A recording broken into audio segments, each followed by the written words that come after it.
we're looking at the whole understanding of karma. People use the term very lightly these days, the whole word karma. So it's good to actually understand that karma itself is a law. It's a universal law. And so half of the talk tonight is going to be about the understanding of this karma. And then the other half of the talk is going to be about how to work with the law of karma.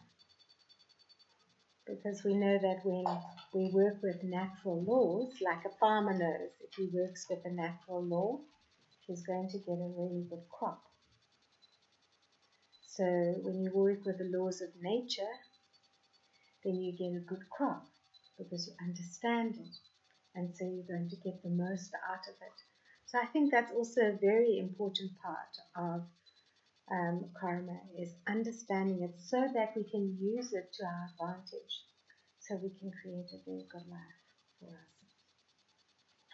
Okay, so that is what we are looking at tonight. So the law of karma, it is a law. It is an indisputable, universal law. But it is a legal system that does not have police. It doesn't have judges. It doesn't have lawyers. It's a very effective way of settling and balancing energies. It is a law that is based on energy. And the principle of the law of karma we know. And there's so much that goes around about karma, you know. People say, oh, what goes around comes around. So people have an understanding, you know, a basic, like there's a popular understanding of karma. When something happens and you say, oh, that's my karma. Yeah, there's a popular understanding, but the law of karma is deep, very deep. It's and it is based on the laws of energy. And everybody's karma is not something that is out there. It's not something that is out there and that comes to you. It is actually whatever is coming to you as an individual is what you are outputting. So whatever is coming towards you matches the same quality of the vibration that you are generating outwards. Because our karma is actually stored here. It's stored in the soul. Yeah, that is where our karma is stored. It's not out there. That's why we don't need judges and policemen, because the soul, you're attracting what you are actually generating. You're attracting what is inside of you. And what is inside of you is the memory and the storehouse and the record of absolutely every single thing that you have thought, that you have felt, that you have said, and that you have done. It is all stored here, inside the soul. And so the sum total, your vibrational frequency, the sum total, your vibrational frequency, is radiating outward. And that radiation of that frequency attracts. It goes and it goes out, and it meets with like energy, and then that is what comes back to you. Okay. So karma itself is a word that that means action. Actually, it means action, simply put, and it refers to our what we do with the energy that we have been given to us, because we know we cannot act without energy. And as souls, we have soul energy, and we have complement of soul energy, and we act with that. But our actions are not only gross actions, actions that we perform through the body, but our actions are also our thoughts, our actions are our feelings, our actions are our emotions, our actions are what we do through the body, and our vibrations. It's all action of how it is that the soul is expressing itself through the body. And so the law of karma states that for every action that you perform, there is an equal and opposite reaction. Okay? Opposite, not meaning it is opposite to what you are saying, it's actually the same level of energy, but opposite meaning it comes from another direction. It doesn't come from possibly the same direction that you put the action in. Let's take an example. For instance, you have a friend and you're really kind to your friend. Okay, and you, like Ignatia, for instance. Ignatia is very kind to Mina, right? Ignatia stays in Central and she drives all the way across town to Algora Park and she goes and picks up Mina. Okay? Now, in our life of how we do things, normally when we place an investment of energy into a person or a relationship or a situation, we expect some kind of return. Okay? So we expect the return of that action to come back to us from that source. So this is what equal and opposite means. It means that we don't always get back, because maybe Mina can't do the same thing because she doesn't have a car. She just said her car is not good to drive. So she will never be able to do that same thing what Ignatia does. And Ignatia, it's an amazing thing what you do, because you drive a lot. You drive to Uitenhage back every day, right? And she's still now driving. Yeah, so she's doing a lot of driving. And that's a good deed. Or it looks like a good deed. Okay, it appears to be a good deed. So we're going to look at good deeds and how deeds appear to be. It appears to be a good deed, right? So, but the thing is that Mina might never be able to return the compliment to her. But does that mean that Ignatius' good deed is wasted? Is it wasted? No? Yeah? She doesn't hesitate to do it. It's not wasted, because the fact that she is putting out that vibrational energy, that kindness, that is going out into the universe. And it will come back to her. But it may not come back to her from that source. But it will come back to her from another source. It doesn't have to come back from the same person, no. And yet the whole of the way in which society functions, it's very much on this basis of expectation. I do something good for you. Yes, it's a give and take it. And this is why we say that, relationships have become like business. They're transactional. What are you saying? No, that's not the case.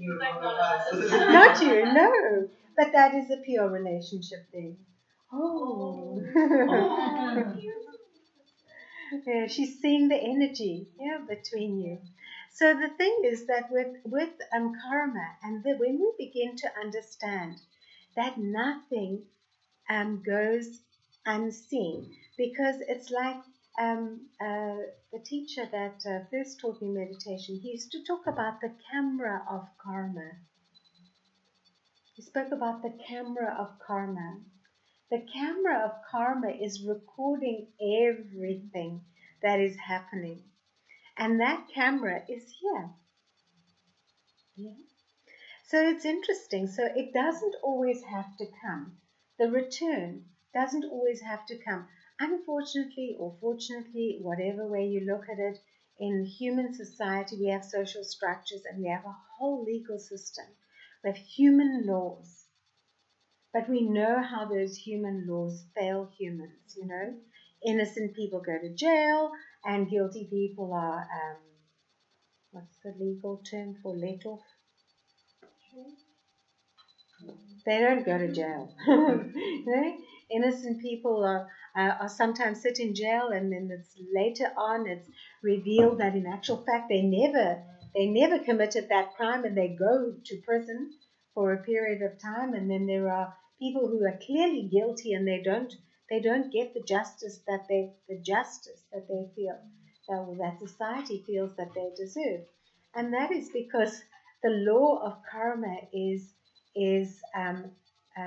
dominating over all of that as well. Even the human legal systems are subject to this law of karma. So that's why human things are not reliable for us at all. We can't rely on human systems for what it is that we need. So the thing is, for us then, we need to understand this law of karma. Okay, so there's an equal and opposite reaction. It doesn't come from the same place. It may come from another place.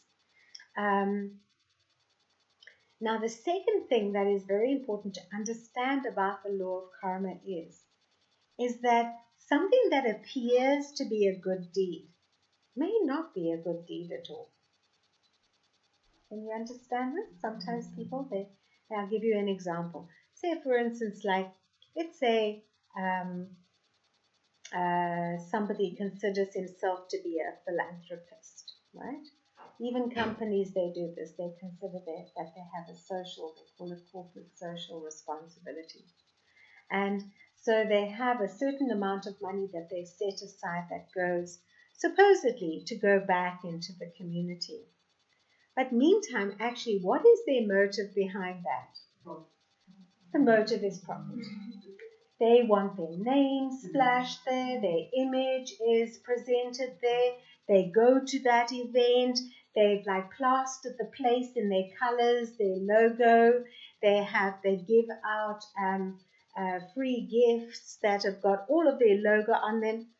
There is a profit motive and that profit motive is motivated by greed. And so, although it looks like they're doing a good deed, they're basically just providing resources for people. Yeah, the people who receive those resources, they benefit. It looks like they're doing a good deed, but in actual fact, they are not accumulating in their account of good karma. They're actually accumulating in their account of greed. Now, this is the interesting thing about the law of karma, is that the way that it works is that the most important aspect behind the law of karma is what is the motive or the intention of the person when they are performing that action, when they are thinking those thoughts, when they are doing something. When it's got to do with their intention. And if the intention is pure, they are going to attract a positive return. That is the only thing that will determine whether they are actually making an investment in their future. Are they doing this for a pure reason? Is there purity there? And by purity, we're not talking about baby food. Yeah, we're talking about that there is no negative or selfish motive connected to that thing. There's no desire for material gain, whether materially in terms of money or materially in terms of image or status or prestige, because those things also amount to a lot in our society. Reputation, it's all about branding and imagery and all of that. So it's the motive behind something determines whether you are actually performing a pure karma or not. Okay, so it is that somebody, you may say, for instance, you're going to see someone at the hospital. The only reason why you're going is because you feel compelled, because it's your duty. It's not a pure karma. It's not a pure karma, no, because it's it's driven by a sense of, it's coming out of ego. And so all of our karmas, if we are wanting to look at karma itself as um, a yardstick for ourselves, when we are acting, we always have to check for ourselves, because as human beings, with this law of karma, if we're going to work with this law of karma, we obviously only ever want good to come to us. We do. That is our natural tendency, our pleasure principle. Because one of the things that we are, as humans are, having bodies, is we want to avoid pain and we want to experience pleasure. It's one of the major things that we want. And yet the fact of the matter is that there's an enormous amount of pain that is being handed out in society at this time. Do you agree? Pain and suffering. There's so much pain and suffering going on. And so here comes the question, why is it that humanity is suffering so much? So based on what I've told you now this evening, the answer can only be that there is suffering, that humanity is suffering because humanity has dished out suffering. Human souls have been functioning with the wrong motive. Our consciousness, the way in which we have been functioning, our consciousness has been wrongly motivated. And the major thing, of course, is that people are motivated by self-interest and gain, self-gain. And we know, if we trace that back, and those of you who've done the meditation course, you know that when you trace all of those things back, they go back to body consciousness, which is this complete illusion that I am a body, because we are not bodies, we are souls. And this is what the law of karma knows, even though human beings don't know. The law of karma knows that you are soul. And everything that you do, everything that you think, everything that you feel is stored inside of you. And so when it is that you encounter some suffering, that means you are encountering the settlement of an account that you have actually set in motion. Now this is absolutely revolutionary, because as body conscious human beings, we never ever want to take responsibility for what is happening. We always, as body conscious human beings, people are always trying to blame other people. They're trying to blame other people, or blame the government, or blame their parents, or blame previous generations, their ancestors. There's always this blame game that is going on as to why it is that my life is not perfect in this moment. And it's a huge illusion, because you as a soul, absolutely everything that you are currently experiencing in this moment is the return of something that you have done in the past.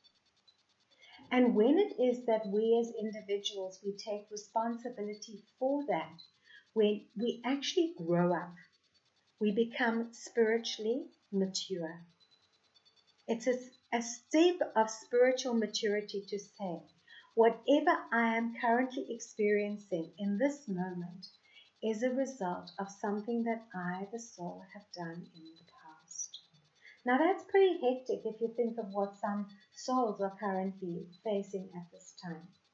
So I don't want to go into international affairs because it becomes too complicated. I rather like to initially, because there's a time and place to talk about the karma of the world. And I don't think that this is a time, because I would much rather give you tools to work with so that you can clean up your own karmic mess. Because basically that is the most important karmic mess that you are faced with. And that is your own personal situation. And you have, to some degree or another, some level of karmic settlement that you are currently working with. We always think of it as karmic settlement, but you're actually also working with a lot of karmic return, positive karmic return as well, which you also have to acknowledge for yourself. That the fact that you actually had access to get here this evening is very good karma. The fact that you probably ate more than one meal today is very good karma. The fact that you actually have clean clothes, access to running water, electricity, that you are employed, you have a means of making an income, it's very good karma. And all of you here, I would say, knowing your situations, that is the case. You have excellent karma. So you also have to recognize karma from that point of view, that actually I have great fortune that I have created. Yeah. So as a soul, as a great soul, I have great fortune and I've created great fortune and I'm reaping that great fortune. But there are also things that I'm going to reap, that things that I have sown. And those things I have done, and possibly, well, almost always I've done them in ignorance. Yeah, because ignorance actually means it's a noun that comes from the verb to ignore. When we ignore the truth, we go into a state of ignorance. And that is what happens when we ignore the law of life, which is be good and do good. We are good, actually. We don't have to be good. We're naturally good. But we have to do good. We have to express that goodness through our thoughts, through our words, and through our actions. But it becomes complicated, and the complication comes because this current life that we're living now is not the only life we've lived. Oh, now it gets interesting. I haven't just lived one life. So now it's like, and that's a bit frightening because you think, oh my word. So who was I before and what did I do? And we have some very romantic notions attached to this as well. We always think, oh, I was a pirate, or I was a pirate, or I was Jack the Ripper, or something like that. We entertain these very romantic notions. Well, in terms of the law of karma, there's absolutely no ways that you could have done anything that is not worse than what you are currently doing now. Okay? Today, or what you have done in this life, now, you have not done anything worse than the actions that you can remember in this current life. Because this life is your life where you are living, it sounds bad, the worst version of yourself. Okay? Because in terms of the law of karma and the law of rebirth, is as we take birth and rebirth, contrary to Hindu philosophy or other philosophies, other esoteric philosophies, the understanding that we have is that we do not become better as we take birth and rebirth. We become worse.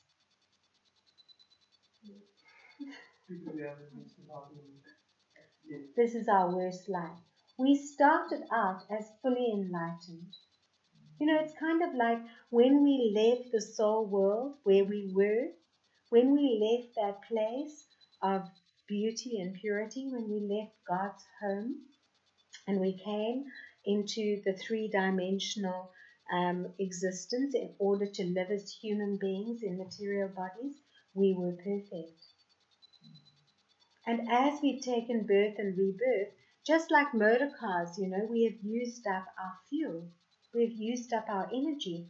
Our souls have become worse through time. We as souls have become worse, not better. That's what that picture is about. Every birth that we as souls have taken in this life, in this cycle, we have become worse. Worse is, let's rather say, we have declined. Because worse sounds terrible. We decline because we lose power. Because karma is created through energy. Because karma is a law of energy. It is an energetic law.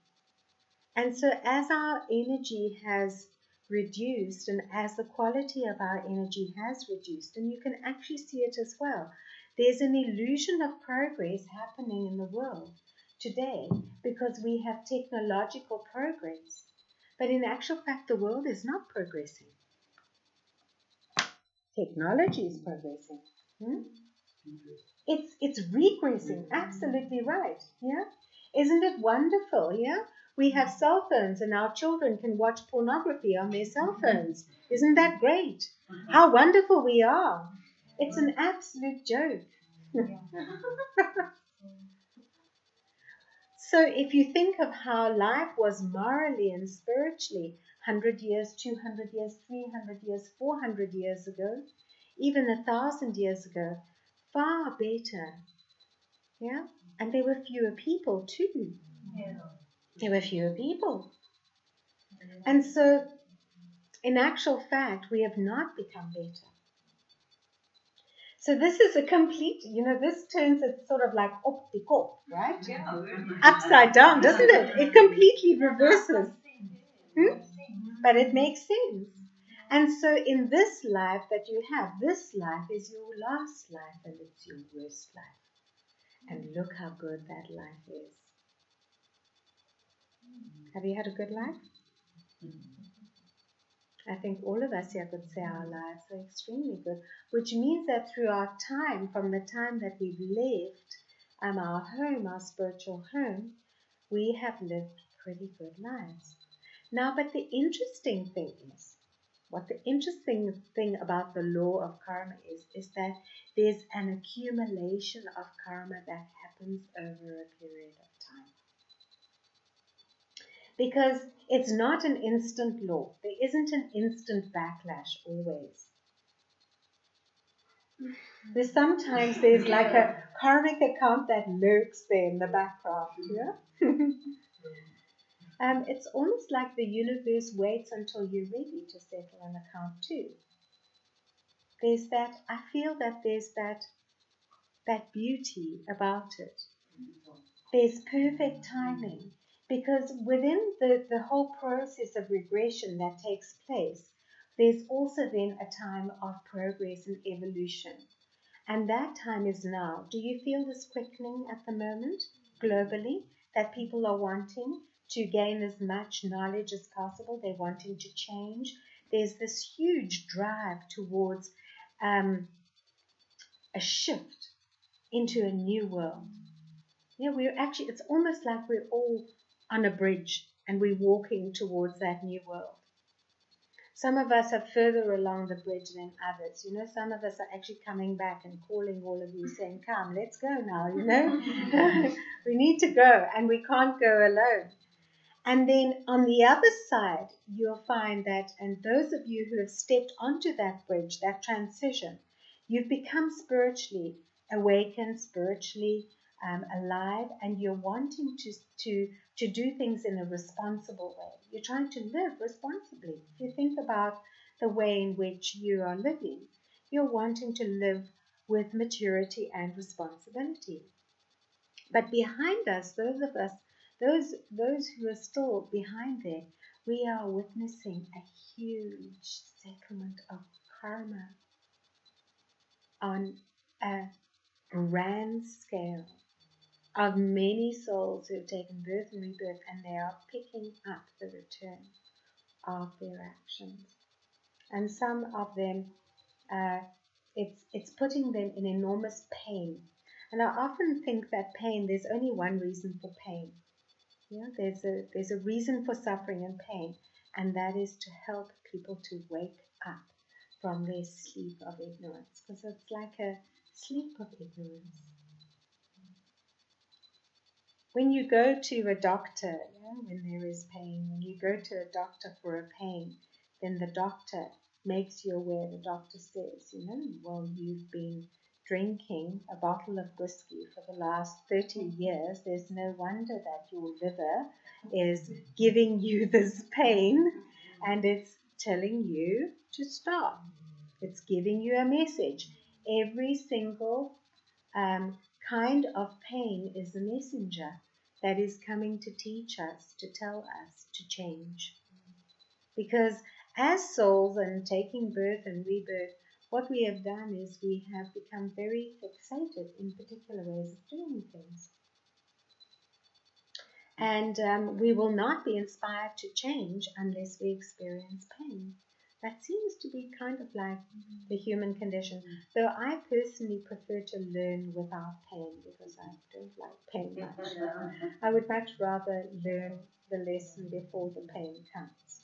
So that's also an aspect of spiritual maturity, to if you, especially since I was the youngest of 4. So it was always very good. All of my sisters made all the mistakes and I learned from them, so that I didn't have to go through and make the mistakes that they made. So I learned from their mistakes. That's another way you can learn without having to have pain. But to come back to this aspect of the accumulation of karma and why it is that sometimes the accounts, because we, if you think of how it is that some people undergo terrible illnesses, and ostensibly in that lifetime they have lived a very good and clean and healthy life, and yet they experience a terrible illness and then of course maybe a very painful death. Now this is the accumulation of karmic accounts over a long period of time. It's kind of like when you've got a credit card, and you keep on going to the shop and you use the credit card, and then you lose count, and then you feel, oh, I've got a credit card, especially those of us who get credit cards when we're young and we're foolish, and oh, there's the credit card. That's why you don't have credit card. Credit card's a good example for the law of karma, and you keep on using the card, and you use the card, and you use the card, and then all of a sudden, oh my word, when the account comes at the end of the month, what a shocker. Did you really spend that much money? It's a shock to the system, isn't it? And it's the same with us. We accumulate over a period of time. It's the same thing for instance, for illness. Like, let's say it's not bad to eat cake, right? Eating cake. I think eating cake is quite a necessary thing sometimes, right? Birthdays and whatnot. So eating cake is a nice thing. It's a good karma, right? It's a pleasant thing to do. But if I eat cake too often, then if I eat cake every day, then I'm going to gain weight. But that's okay. I mean, a little bit of weight. We all gain weight as we get older, right? Have all of these justifications for why these things happen. Oh, it's okay. A little bit of weight, not too bad. Good to have a little bit of weight. But then you continue with that habit and you continue and you become excessively overweight. If you become morbidly overweight, and then the next minute there's a heart attack. So the heart attack is a huge karmic settlement for an accumulation over a long period of time. So it's like little wrong actions pile up, and then a big account comes, and the account is settled, and then the score is settled, and then the slate is clean. And so from that point of view, we can understand why it is that sometimes really intense things happen to us. I just want to okay. So the accumulation of karma sometimes results in what we call bitter accounts. And when those bitter accounts take place, it's very important that we understand that because the account has been cleared, it's like when you get a bill, and there's a shock when you get that bill and you settle that account, you never have to settle that account again. What if you can't afford the account? Because your action was so bad. You can. The soul always has the resources to settle its account.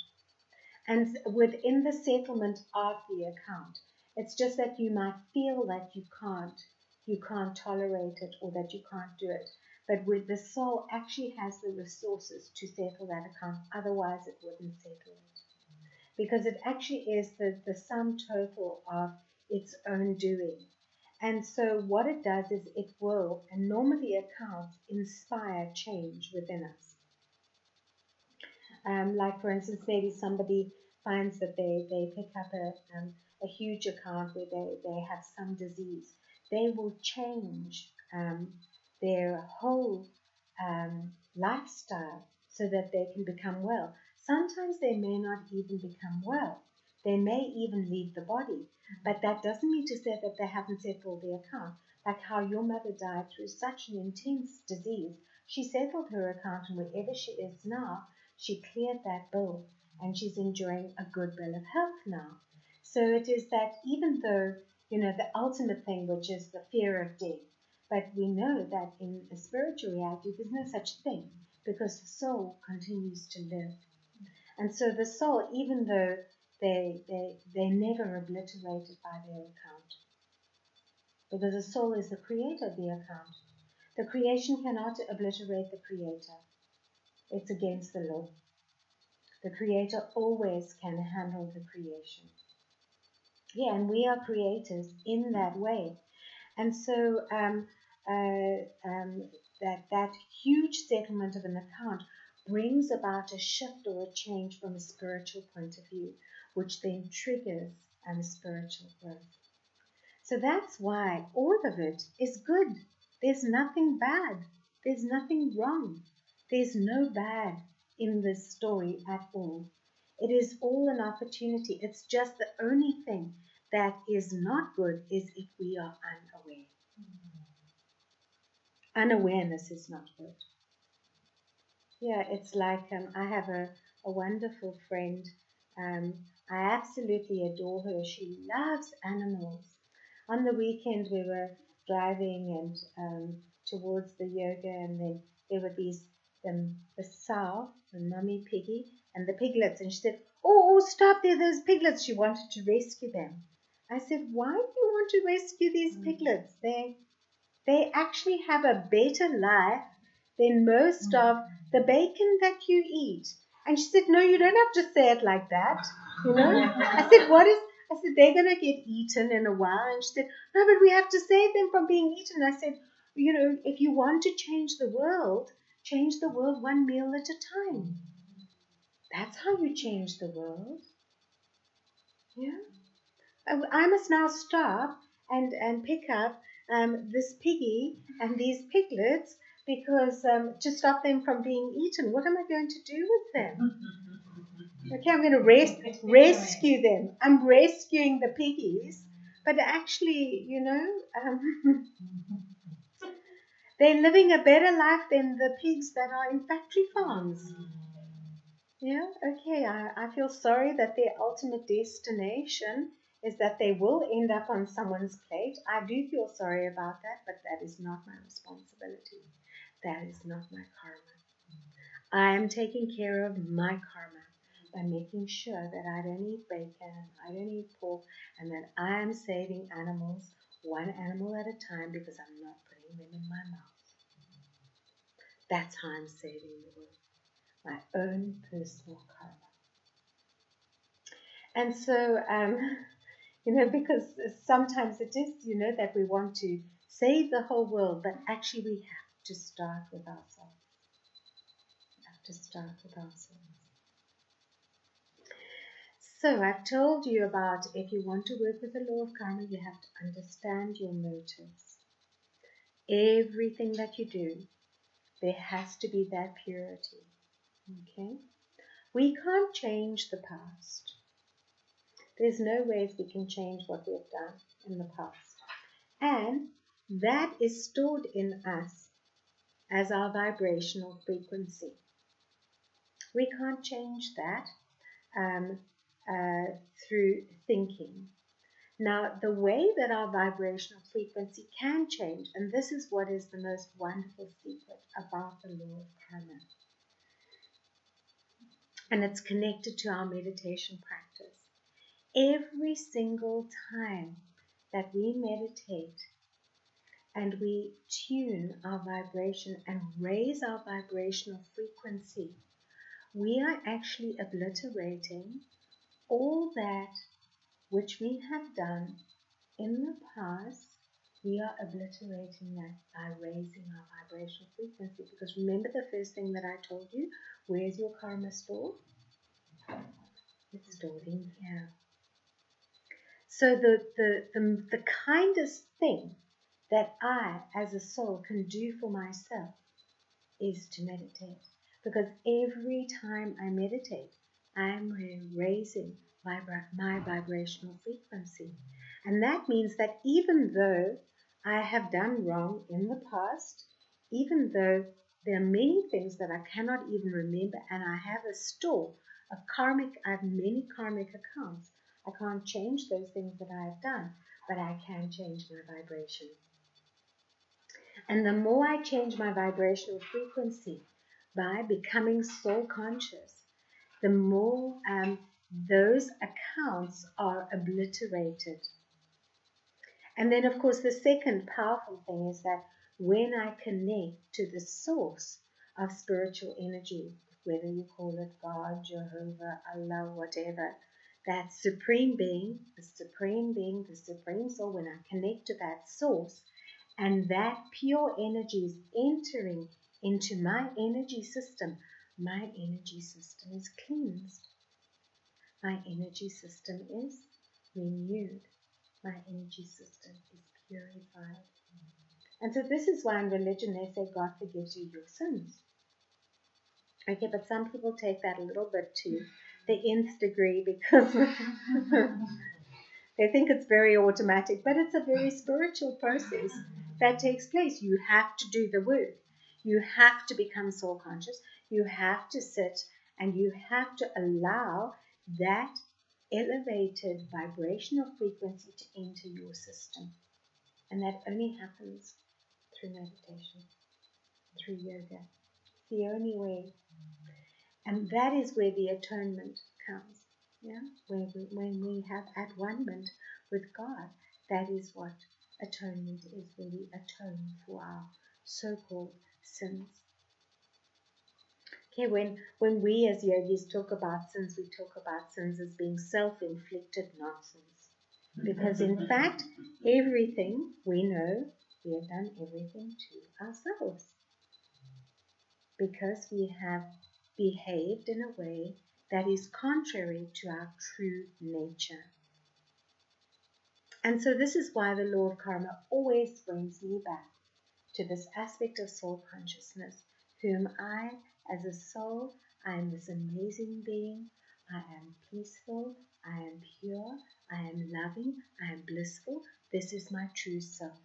And when I have that connectedness to myself, I truly, deeply experience that and feel that there is no possible way that I can create any negative karmic accounts ever. Because my conscience will not allow me to. Just as in the same way, you're vegans and you like to promote veganism. I don't even like to put a label on myself as a vegan because of, to have an identity of it. Although vegans like to have an identity of veganism, yeah, but it's just another label. But in actual fact, it should be that we are all vegans. I saw something very beautiful on Burra Vegans the other day, that this one chef refers to carnists, people who eat meat, as being pre-vegans. Did you see that? It's so cute. Because it's like ultimately, because actually, if you are in the right consciousness, there is no ways that you can actually ever be part of anything that harms anyone or any animal. Because you're in the right consciousness, because your mind is in the right place. There's no ways, Somebody was saying to me the other day she couldn't understand why it was that I was telling her the story of, people tell me so many things, but this one woman, her father had used to take her and put her head in a bucket of water and hold her head under the water as a punishment for when she did something wrong. And it's hectic. It's torture. That's what people do in torture. They torture. It's torture. And I mean, obviously that has made an impression on her. Yeah? Now that's an awful thing to have to undergo. It's also her karma. Now we think, oh my word, now to karma. Hectic. So that's also, the settlement of some kind of an account. But people who perpetrate, I was saying to this other person, I cannot understand, how would you want to even hurt a child? But people who hurt are people who are hurt. Hurt people hurt people. And so we have to totally, we have to turn this whole thing upside down, where we have to love the oppressor, where we have to love the criminal, where we have to embrace everyone. We have to allow the damage that has been done to them. We have to stop the generational curses through our own kindness. Because that is only how people change. When people are faced with enormous kindness, it triggers, because our original state is to be kind. The soul is a kind being. The soul is a beautiful being. The soul is sweet and loving and gentle and amazing and creative and inspiring. The soul is the best thing on the planet, next to Mother Nature, of course. We as souls, we are amazing beings. Every single one of us. There's no such thing as a bad soul. There's only a hurt soul.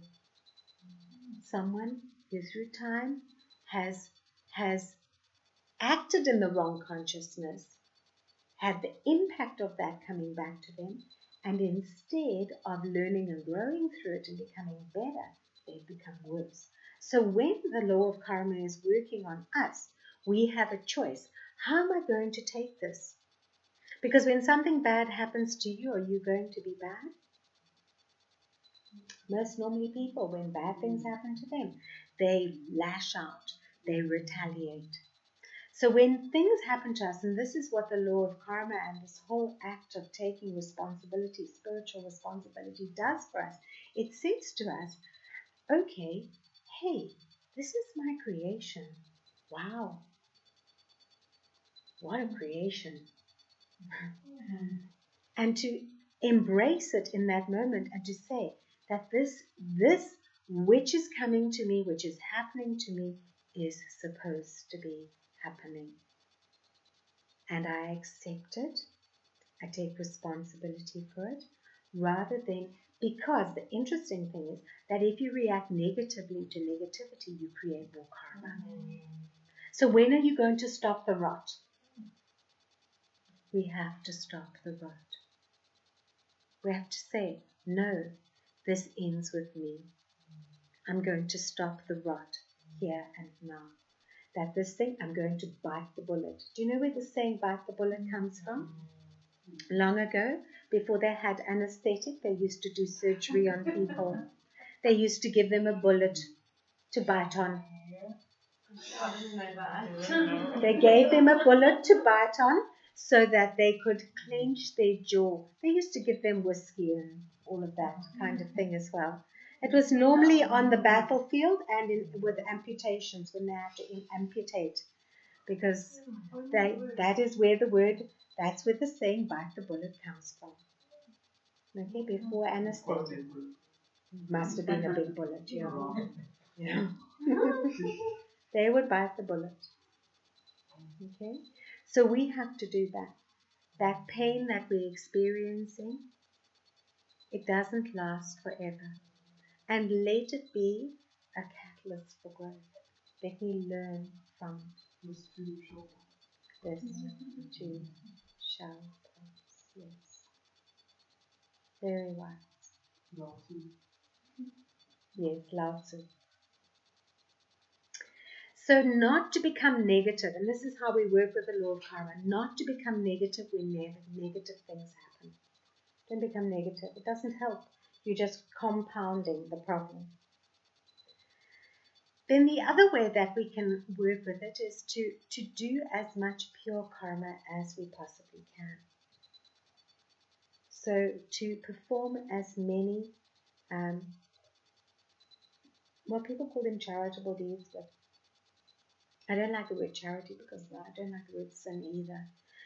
But to do as many selfless things as possible. Yeah, because they call it paying it forward. Yeah. Simply put, when we do good things for people, seemingly senseless kind acts, it is an investment for our future. But when we actually do them, we feel great, don't we? Because we are acting, and this is probably why you go and fetch Mina, because we are doing it without any expectation of any return.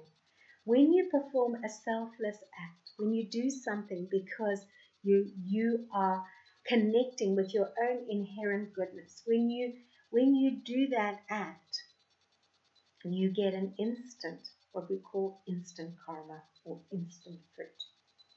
Yeah? But if you do something and it makes you feel good, then isn't that your ego? Yeah, I was going to No, it's not your ego. It's your brain releasing oxytocin. It's actually... How are you thinking about it? Yeah, it's what is motivating it? Are you doing it to increase your image of yourself, or are you doing it because you know it's going to benefit another person? Also, you don't think that I'm going to do this just to reduce my karmic account. Well, that's why I meditate. I'm very self-interested. My meditation is to reduce my karmic accounts for sure, but it's that's wise. That's not calculating. So being calculating means I'm going to do this thing for this person because at some stage I know I'm going to cash the chips in. Yeah? Yeah. That's calculating. That's how most of the world functions. They have relationships. Their relationships are based on that. That's why relationships go wrong, because they're transactional. They're economic arrangements. No. So say, for instance, say there's somebody in hospital. Okay? I'm going to go and see that person, not because I feel sorry for them, not because it's going to make me feel good, but I know that by going there and brightening their day, it's going to do something for them. And that does make me feel good, because it means that my actions are in line with my true self, which is that I'm a person who likes to share the wealth of what I have received, and that is my good fortune. It is my good fortune that I am free, that I'm able to do that I'm able to go and make somebody's day. I was at the hospital the other day. In fact, the person I'd gone to see was sleeping, and it was so sweet because I sat there for an hour and I watched them sleep. I meditated and while I watched them sleep. Yeah, and I had them out. The person knew I was there because they smiled very sweetly the whole time they slept. Because why wake up a sleeping person when they need to rest? Don't do that. Yeah, they're resting. I just sat there and I meditated. And while I'm sitting there, I hear this voice, "Oh, anyone, please, someone, help me, anyone." And I thought, yeah, that's why I'm here, watching the sleeping person, because that person needed me. I got up and I went and I found that person. And they were confused and in pain, and that was alleviated by the kindness that they received. Yeah, because nurses don't have time for that sometimes. Just a moment of kindness, and they said, "Oh, I'm bound to this bed and I can't, I'm tied up." And he wasn't tied up. I checked, he wasn't tied up. I said, "Yes, I can see you tied up." I played his game. I said, "Yes, it's terrible. You're tied up. You're tied to this bed. It's really cruel." He said, "Please, won't you help me?" I said, "Yes, I'm going to help you." I said, "I'm going to go and find someone." And then I went away, and then I said to the nurse, like, "What's going on?" She said, "No, he's confused." But he was quiet after that. Maybe he went to sleep or whatever, but in his mind, somebody was going to help him, and that was enough. So, I didn't do that. It didn't increase my ego. I don't think I'm a better person for that. I don't have to be a better person. I'm a wonderful person. There doesn't have to be anything better, because you see, ego is about better or worse. Yeah? If you're doing something to make you feel better, that means the ego of not feeling good is there. But I don't have to be a better person. I am a good person. I just have to express it. And in the expression of it, if it's expressed for the benefit of other people, that is good karma for me. And in that moment, yes, I was extremely grateful that I could alleviate that man's confusion and pain. Because he was a human being who was suffering, and his suffering was alleviated. So it always comes back to, what is my internal state? And that's why we have to check. And this is a good thing. That's why you ask that question. This is a good thing. We must ask within ourselves, what is motivating this thing? Yeah? Is it coming from a space of internal fullness and a wanting to share? Or is it coming from a space of selfishness? Because if it is selfish, then it is ego. Yeah, definitely. Okay. So if you meditate, the more you meditate, the more your accounts are obliterated. But then you mustn't be now like that donkey. Yeah? You heard that story about the donkey?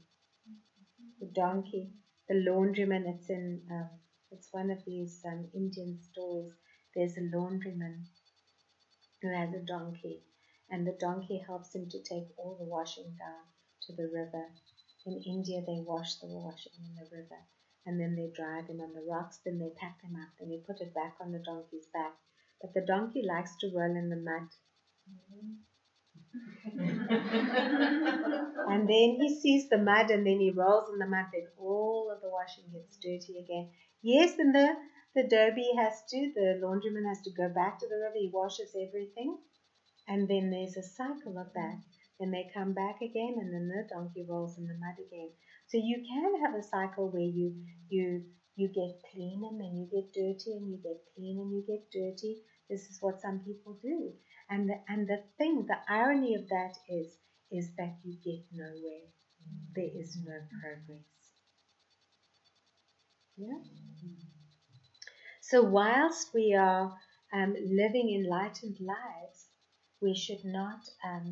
We should be very careful about what kinds of actions we are performing, because if we are just simply having, we can meditate, raise our vibrational frequency, but then if we are doing things that pull it down again, then that means that actually instead of it going higher and higher and higher, we're just staying within a band and a range, and we're not progressing. So that is a thing to think about, that there has to be that restraint, that I watch my thoughts, I watch my actions, I watch my feelings, and I don't just use my meditation as a practice of just cleaning, because it's like this house. We clean it and then it gets dirty, and then we clean it and then it gets dirty, and then we clean it and then it's cyclical, but there's no progress. And so as souls, if we want to make progress, we have to change our habits. The habits must change, because when there's a change in habit, there's a change in consciousness. Where there's a change in consciousness, there's a change in karma. Where there's a change in karma, then good things can come to us. And for us, it's more a case of, rather than accumulating good things, it's more a case of unearthing the true nature of the soul, so that the soul can actually attract pure things towards it as well. Okay, so that was a long talk. That was almost an hour. So do you have any other questions that we can go into?